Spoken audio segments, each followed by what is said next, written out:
3시부터는 사실상 마지막 변론이 될 가능성이 큰 탄핵 심판의 시차 변론이 헌재에서 진행이 됩니다. 오늘 첫 번째 증인으로 나오는 한덕수 총리, 윤 대통령이 구속된 뒤에 두 사람 처음으로 대면하는 겁니다. 네, 오늘 10차 변론에서는요. 한덕수 국무총리와 홍장원 전 국정원 1차장, 조지호 경찰청장에 대한 증인 신문이 2시간 간격으로 차례로 이뤄집니다. 윤 대통령과 한 총리가 한 공간에서 직접 대면하는 건 대통령이 구속된 뒤 처음인데요.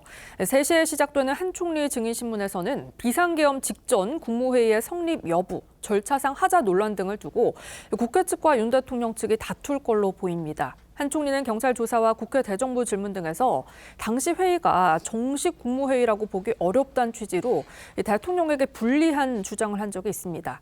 이번이 헌재 두 번째 증인 출석인 홍 전 차장의 증인신문은 오후 5시부터 진행이 되는데요.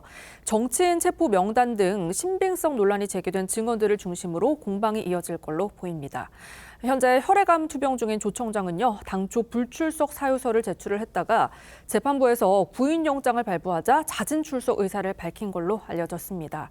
계엄 당시 국회의원들의 국회 출입을 막으라는 대통령 지시가 있었는지 등이 쟁점이 될 걸로 보이는데 이 조 청장 역시 그동안 대통령 측에 불리한 주장들을 이어왔습니다. 헌재는 오늘 증인 3명의 신문이 모두 끝나는 시각을 밤 9시로 잡았습니다. 헌재가 오늘로 증인 신문을 마무리할 경우 탄핵 심판 변론 종결 시기를 밝힐지도 관심인데요. 법조계에서는 헌재가 한 차례 기일을 더 열어 양측의 최후 변론과 윤 대통령의 최후 진술을 듣고 변론을 종결할 것으로 예상하고 있습니다.